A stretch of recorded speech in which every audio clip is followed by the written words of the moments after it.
Well, hello everyone. This is Dr. Mike Cho, Physical Therapist. Hey, today we are here at Primary care. Premier Primary Care in Union City to interview Dr. Brenda Dexter. We'll be back in a few seconds, okay?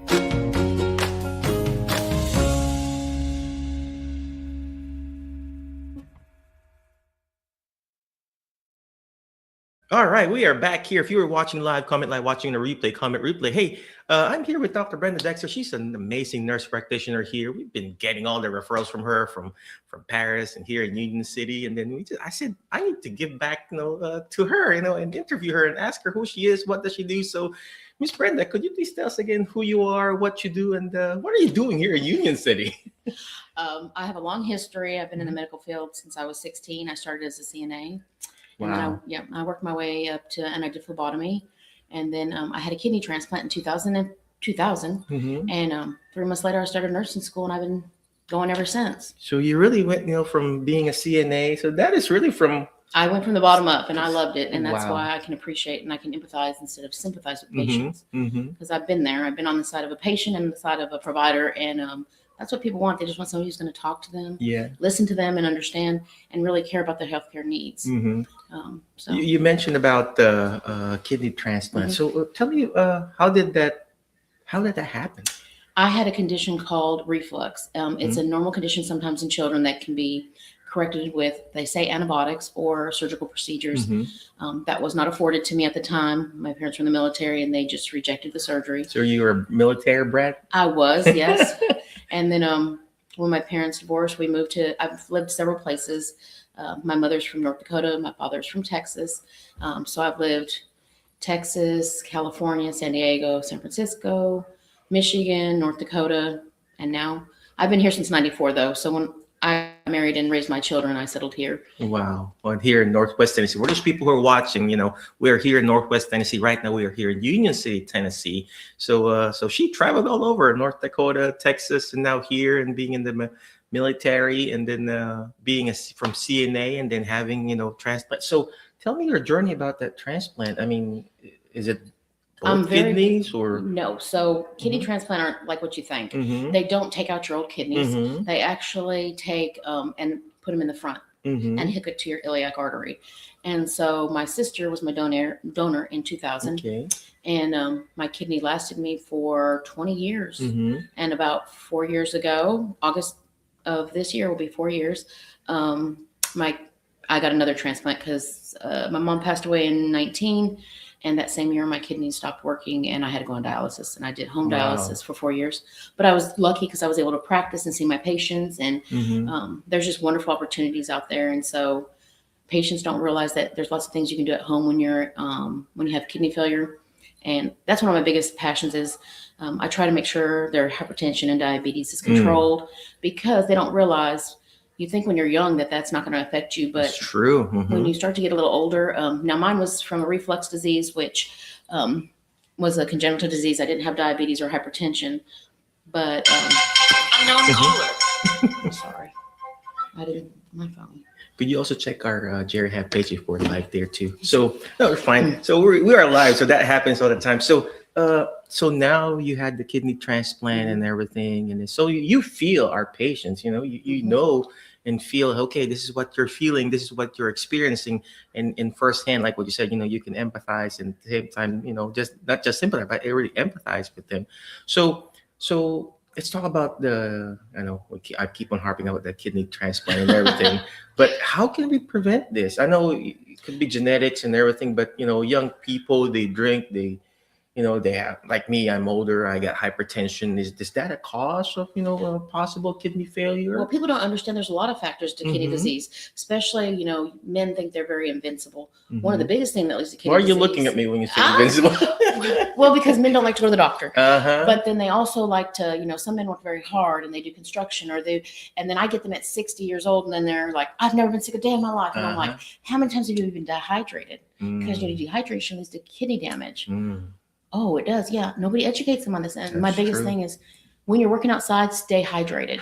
Make sure that, if you don't like Gatorade, do a pinch of Himalayan salt and a squeeze of lemon in a water bottle. Make sure you're sipping all day long. If you're sweating, you're already losing. If you're thirsty, you're already dehydrated.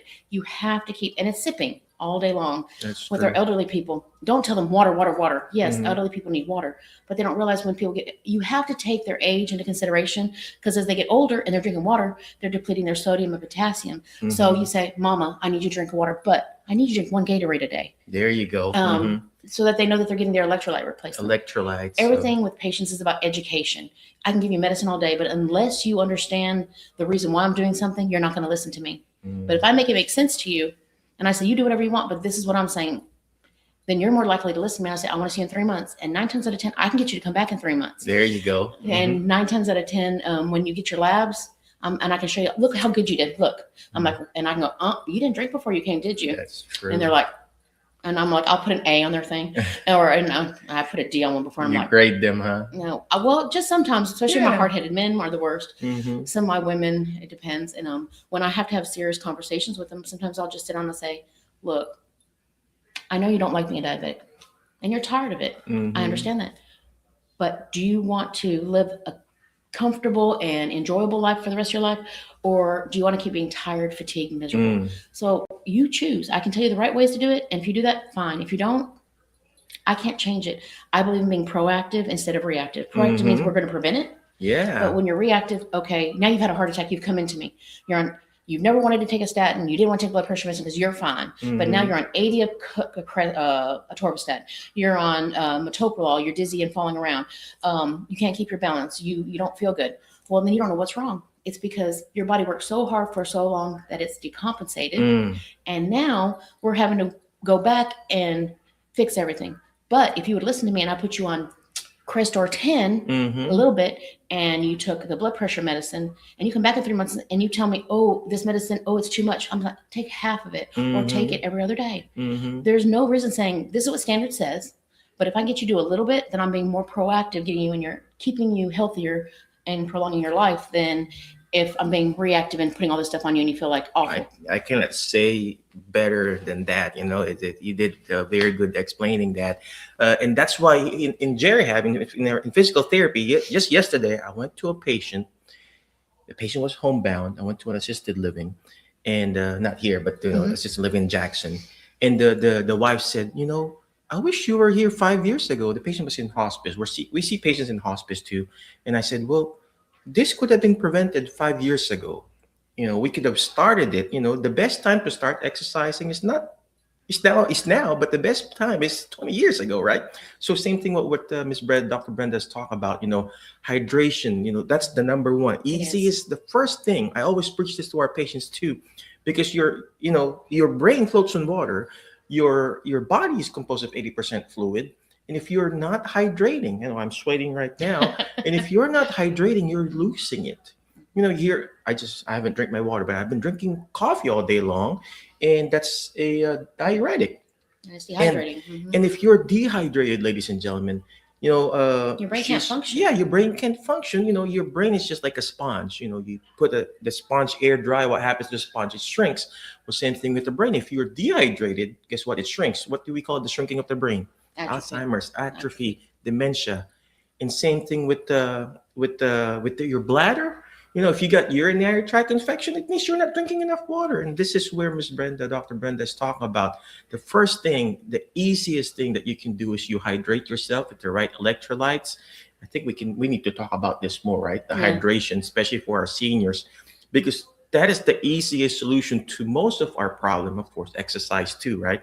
Another thing that I wanted to point about what she talked about is the hydration again, because 80% or let's just say 99% of the people who call the EMTs when they fall at home and you call 911, you know what the first thing that they do? They put IV on you because they know right there and then the person is dehydrated.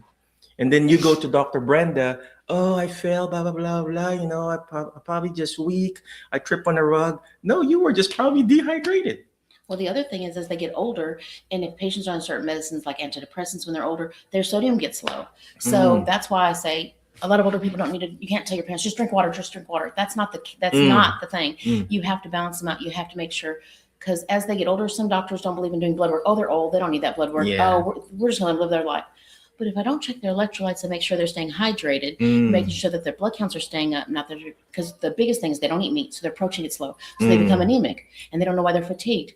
9 times out of 10 patients, the biggest complaint I get is, I'm so tired all the time, and I don't know why. I'm weaker than I used to be. Mhm. And I'm like, so then I say, okay, so how much protein are you eating? Mm. And then I say, so how much do you weigh? And I said, okay. And I do my little calculation. I said, okay, so this is telling me you're supposed to have this much protein a day.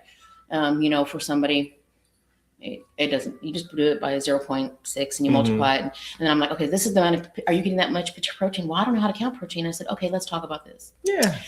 Half a chicken breast is 30 grams of protein. Mhm. 1 teaspoon of peanut butter is 6 grams of protein. And I said, it's taken me a long time to learn this, and I can look at it and tell you. So tell me what you eat normally in a day, and we're going to discuss how we're going to get you to that goal. Mm. Oh, wow. And So that she's also obviously she's correct, right? The electrolytes, the protein, there's a reason why it's called dextrose. There's you mix it with sodium and everything there. And so that's what she was talking about, Gatorade and not just water, because you can get overdosed with water too. We have congestive heart failure, well, right? you can get sodium, you can get confusion from Mhm. sodium getting too low. Yeah. And then they think then they think it's a UTI. And 9 times it may be dehydration with a UTI. Mm. And then they only focus on one thing. So Yeah. we So have to true. take the patient, the holistic. Yes, true holistic. That is the very thing here. So, Ms. Brenda, I know you're very busy. Thank you for your time. But where can they find you? Do you have a website, telephone number they can reach you? Can they walk in here? We don't do walk-ins, but we Mhm. do same-day appointments when we have an available provider. We try to see all of our patients when they need it. We try very hard. Mhm. We have a great staff. We're actually going to be adding some more soon. Mhm. We're actually moving over by the hospital. We got a new building. Wow. Yes, we actually have wound care, and we have also an aesthetics. I do that on Friday afternoons, Mm. and so it's going to be really interesting. We're going to move. October will be when we move, Mhm. and we'll be right across from Baptist Hospital in Union City. Mhm. If anybody knows where the old women's clinic is at, that's Yeah, where we'll be. yeah, And so we're working on it now, and we're growing. And it's because it's not just me. I have amazing coworkers and other nurse practitioners, and we really believe in treating the whole patient and trying to be as they become our family kind of, because That's so true. as some of them do. I mean, I had one bring me a watermelon the other day because he was thankful that I got him to a referral. Yeah, that's to the best gift that we I can know, get and from I'm like, patients, right? yes. Random gifts, watermelon or I mean, a bag of corn. I get that. it's just wonderful. I mean, it just means that they treat you like your family, Mhm. and that's what I want them to feel when they come in here. That I'm really concerned, and I want to help them stay as healthy as And possible. no wonder all your patients just really loves you, and Oh. then from all the way down from Paris, they come here and everything. Again, what is the any last parting wisdom for our people who are watching right now? Keep moving. The biggest Mm-hmm. thing, and the reason I have to send so many to therapy all the time is because they retire and they sit in the chair and they watch TV and they don't know why they hurt all the time. They don't understand why they're not feeling good. And I'm like, remember the old saying, if you don't use it, you lose it. Functionality. When you sit, your tendons shrink and shorten. So when you go to move, then they hurt. Then you get plantar fasciitis. Then you get Achilles tendonitis. Then you get hip pain. Back You get pain, the yeah. gluteal tendinopathy. And so all your tendons get inflamed and aggravated, and you don't want to move. So you just sit there. And if you don't move and use it, I always tell everybody, my mom was 63 and she passed away. And she had pulmonary fibrosis, but she also couldn't reach her head because her shoulders had gotten so stiff. Yeah, And when I called my mother, I'm like, Mom, what you doing? She said, sitting in my corner. I said, Mom, you got to move. that's true. And I said, or it's not going to. And she's like, but it hurts too much. I said, well, if it don't hurt, you're not going to feel better. She died at 63. My grandmother was 79, fought cancer for 9 years, had crippling arthritis, and still walked the hallway 50 times a day. So to me, that shows you if you give it your all, you're going to have a better life. That's true. Movement is the lotion to your joints. You need to keep moving, ladies and gentlemen. Again, thank you very much, Dr. Brenda. Appreciate you. But before I let you go, always remember the word FAST, F-A-S-T, letter F. Find people that will bring out the best in you. So just right now, I feel like I find a good person here, right? Next letter is letter A, take action. All this stuff that we're doing is not going to do me good. It's not even going to do Dr. Brenda good if you don't take action. Take action by going to their website, primarycareunioncity.com. Call their number, 731-885-8884, because it's very important. You call them for scheduling. Next letter is share and subscribe. The more shares, the better, especially for their website and for their Facebook page and everything like that. Share it. It may not be applicable to you, but it could be applicable to someone else. And last but not least is letter T, is teach it. Why? Because when you hear it, you forget. When you see it, you remember. But when you're actually teaching it, just like what Dr. Brenda's doing, the more you understand it. That's what she's doing with our patients. She's educating, she's teaching our patients. And the more you understand it, the more you'll get better. Again, thank you very much. Be awesome, be great, be excellent. And thank you, Dr. Brenda. Thank you very Appreciate much. you. All right. And we'll see you in the next episode of our Jerry Hab Show.